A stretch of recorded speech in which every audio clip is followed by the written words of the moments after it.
Hello viewers, நீ நம்ம பார்க்க போறது attack on Titans episode 16 part 2.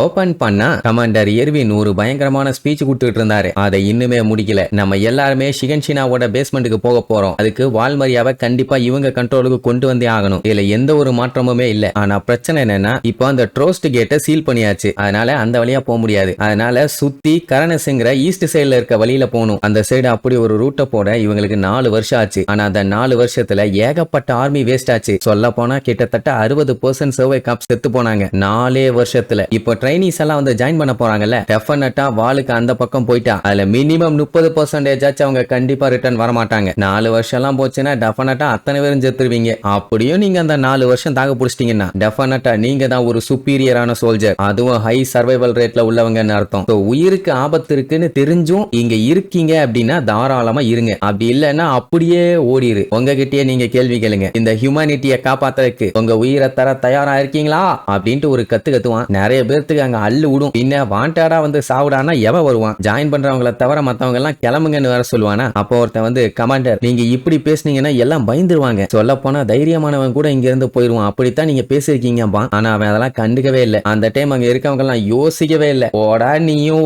சோபை காப்ஸ்னு சொல்லிட்டு அவனுக்கு பாட்டுக்கு ரிட்டர்ன் போவானுங்க. இதுல காமெடி என்னன்னா, நம்ம மெயின் ஆளுகெல்லாம் அங்க நின்னுட்டாங்க. ஆனா மத்தவங்க போறத பார்க்கும்போது இவங்களுக்குமே உள்ளுக்குள்ள அப்படியே பதறுது. என்ன பண்றது? நம்ம தான் டிசைட் பண்ணி தானே வந்தோம். ஆனா போலாமா வேண்டாமா? டைட்டன்ஸ் கையால செத்துருவோமா? இவர் வேற பயமுறுத்தி விட்டுருக்காரு அப்படின்ட்டு இது வரைக்கும் இவங்க டைட்டன்ஸ் கையால செத்ததெல்லாம் பார்த்திருக்காங்கல்ல, அதெல்லாம் யோசிச்சு பார்த்துட்டு பதறுவாங்க, கதறுவாங்க. பட் இருந்தாலுமே அங்கேயே ஸ்டாண்ட் பைல நின்னாச்சு. கமாண்டர் எர்வின் பார்த்துட்டு, நீங்க எல்லாருமே நான் ஆர்டர் பண்ணாலும் சாகறதுக்கு தயாரா இருக்கீங்களான்னு கேட்டா, நாங்கெல்லாம் சாக மாட்டோமாயிலா? வெரி குட், இதைத்தான் நான் எதிர்பார்த்தேன். சர்வே காப்ஸுக்கு உங்களை வரவேற்கிறேன் அப்படின்ட்டு அவங்களுக்கு சல்யூட் வைப்பாரு. பட் இருந்தாலுமே இந்த கூட்டத்துல சில பேர் பாத்தீங்கன்னா இன்னுமே பீதியில தான் இருக்காங்க. அதுவும் அழுதுகிட்டே நிப்பாங்க. அப்புறம் ஏன் எருமை நின்றுட்டு இருக்க, பேசாம கிளம்ப வேண்டியதான்னு சொன்னா அப்படியே வாயடைச்சு நின்றுட்டு இருப்பாங்க. எர்வின் பயங்கரமா பாராட்டுவாரு, நீங்க உங்க பயத்தை ஓவர் கம் பண்ணி இங்க வந்து நின்றுட்டு இருக்கீங்க. சொல்ல போனா நீங்க எல்லாருமே நிஜமான சோல்ஜர்ஸ். உங்க எல்லாத்துக்குமே நான் மனசு நிறைஞ்சு சல்யூட் பண்றேன்னு வேற சொல்லுவாரு. அப்படியே கட் பண்ணா நெக்ஸ்ட் டேவே இவங்களுக்கு ட்ரைனிங் ஸ்டார்ட் ஆகுது. இவங்க ஸ்குவாட் லீடர் பாத்தீங்கன்னா நெஸ். அந்த ஆளு சரியான காமெடி பீஸ் போல. இதான் பாயா குதிரை, இதுக்கு பாத்தீங்கன்னா முடினா ரொம்ப ரொம்ப பிடிக்கும். மண்டைய மட்டும் பக்கத்துல கொண்டு போயிடாதீங்க, கவு கவுன்னு கவிடுவான் அப்படின்னு பேசிட்டு இருக்கும் போதே அவன் முடிய பிடிச்சி கவ ஆரம்பிச்சிடும். இல்ல இன்னொரு மேட்டர் என்னன்னா, இவங்களுக்கு பிராக்டிகலா எந்த ட்ரைனிங்கும் ஸ்டார்ட் ஆகல. மெமரைஸ் பண்ற மாதிரி தான் ட்ரைனிங் ஸ்டார்ட் ஆயிருக்கும். அதாவது இவங்க ஃபார்மேஷன் எப்படி இருக்கணும், எந்தெந்த முறையில எல்லாம் அட்டாக் பண்ணணும், திடீர்னு ஒரு டைட்டன்ஸ் வந்துச்சுன்னா எப்படி எஸ்கேப் ஆகணும் அப்படின்ட்டு ஒவ்வொருத்தருக்கும் ஒவ்வொரு பொசிஷன் சொல்லியிருப்பாங்க. ஆனா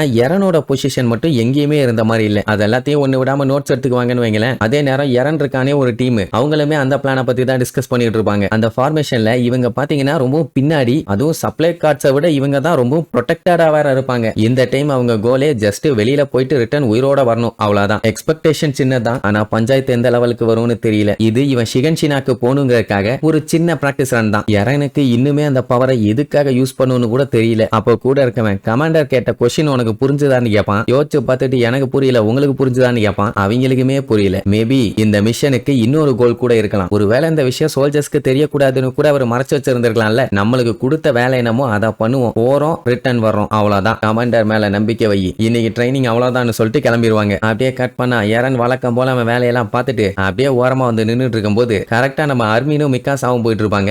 நம்மளால அடிச்சு புரண்டு போய் அவங்கள மீட் பண்ணுவான். அவங்க ரெண்டு பேத்துக்குமே இவனை பார்த்ததுல அவ்வளவு சந்தோஷம். வந்தவனே அவ கேட்டது, உனக்கு எதுவும் ஆகலையே, நீ நல்லா இருக்கதானே அப்படின்னு. அவனுக்கு தான் எப்படி அடிபட்டாலும் உடனே சரியாயிருமே. உன்னை ஏதாச்சும் மோசமா கொடுமைப்படுத்தினாங்களா, இன்ச்சா உன்னை இன்வெஸ்டிகேட் பண்ணாங்களா, சைக்கலாஜிக்கலா டார்ச்சர் பண்ணாங்களா, ஓகே தானான்னு கேப்பா. அடா அதெல்லாம் எதுவுமே பண்ணலாமா, நான் நல்லா தான் இருக்கேன்மா. அந்த குள்ள பைய கொஞ்சம் ஓவரா ஆட்டம் போட்டுட்டு இருக்கான். அவன் கண்டிப்பா என் கையால ஒரு நாள் செப்பல்ஸ்ல அடி வாங்க போறான்பா. யார சொல்றான்னு பார்த்தா கேப்டன் லெவி. ஏன்னா அவன் தானே நம்ம பயல போட்டு கண்ணா பின்னான்னு பொழந்து கட்டினது. இது எல்லாத்தையுமே அவன் அங்க கேட்டுட்டு தான் போவான். அதுக்கப்புறம் வந்திருக்க எல்லாத்தையும் பார்த்துட்டு நம்மளால மிரண்டுட்டான். என்னங்கடா எல்லாருமே வந்துட்டீங்க, மொத்த வேற சர்வே காப்ஸ்ல ஜாயின் பண்ணிட்டீங்களா, சூப்பரும்பா. என்ன ஜீனு, ஆனி, மார்க்கோ இவங்க 3 பேரும் மிலிட்டரி போலீஸ்ல சேர்ந்துட்டாங்க கரெக்டா நீ கேட்பான். பார்த்தா ஜீன் பின்னாடி வந்து நின்னுட்டு இருப்பான். என்னடா நீ இங்க வந்துட்டியான்னு கேட்டா மார்க்கோ செத்துட்டாமா. அதை சொல்லும் போதே அவன் ரொம்ப கவலைப்படுவான். ஏன்னா அவனுக்கு அவன் எப்படி செத்தானே தெரியல. சொல்ல போனா யாருக்குமே அவன் எப்படி செத்தாங்கிறதே தெரியல. இது அவன் சொல்லும் போதே அத்தனை பேருக்கும் அவ்வளவு கவலையா இருக்கும். டேய் புதுசா வந்திருக்கவனுங்க ஆளுங்களா இங்க வாங்கடான்னு சொல்லி சர்வே காப்ஸுக்கு மேல ஒரு க்ளோக் போடுவாங்கல்ல, அதை வாங்கி போட்டுக்கிட்டு சும்மா கெத்தா நின்னுட்டு இருப்பாங்க. இப்ப என்னன்னா இவங்க எல்லாருமே எரன் கூட சேர்ந்து ஒன்னா அந்த மிஷன்ல பார்ட்டிசிபேட் பண்ண போறாங்க. யாரோட உயிரெல்லாம் போதோ தெரியல. அந்த டைம் ஜீன் எரனை பார்த்து, நீ டைட்டனா மாறினப்போ மிகாசாவை கொல்ல ட்ரை பண்ணியாமே,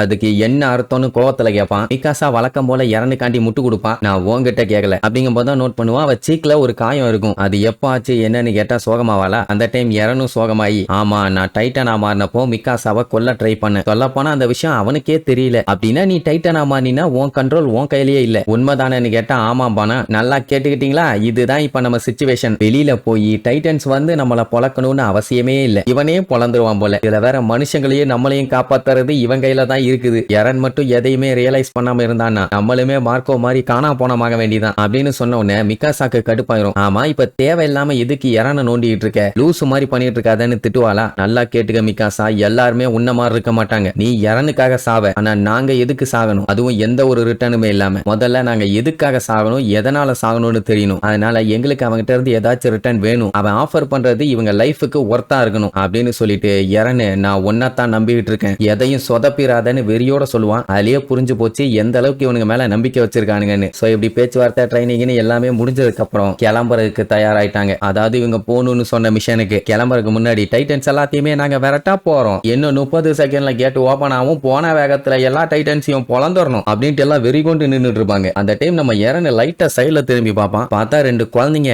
அங்க பாரு சர்வே காப்ஸ், வேற மாதிரி அதுலயே அவங்க முதுகுல இருக்கே ஒரு எம்பலம், அதுதான் விங்ஸ் ஆஃப் ஃப்ரீடம் ஆமா, சூப்பர் லேம்பாங்க. இதே மாதிரி தானே நம்ம எரனும் ஒரு நாள் கூட்டத்துல இருந்து பாத்துக்கிட்டு இருந்தான். அதை பார்த்து சந்தோஷப்பட்டுட்டு பைய வெறியோட கிளம்ப தயாராயிட்டான். இப்போ ஹியூமானிட்டி அடுத்த ஸ்டெப் எடுத்து வைக்க போகுது, உங்களால என்னெல்லாம் பண்ண முடியும்னு காட்டுங்க அப்படின்னு சொன்ன உடனே காட்டுத்தனமா கத்துவாங்க. அப்படியே கேட் ஓபன் ஆகும். இவங்க எல்லாத்தையுமே லீட் பண்ணி கூப்பிட்டு போறது யாருன்னு பாத்தீங்கன்னா எர்வின். உங்களே இன்னைக்கு நம்மளாம் அந்த டைட்டன்ஸான்னு பாத்துருவோம், 57வது ரைட சக்சஸ்ஃபுல்லா முடிப்போன்னு குதிரையில எல்லாம் கொலவெறியில சும்மா பிச்சுக்கிட்டு போவாங்க. என்ன வேகம், இனி இதுக்கப்புறம் இவங்க டைட்டன்ஸ் கூட என்னென்னலாம் குட்டிக்காரனா அடிக்க போறாங்கன்னு அடுத்தடுத்த எபிசோட்ல பார்க்கலாம்.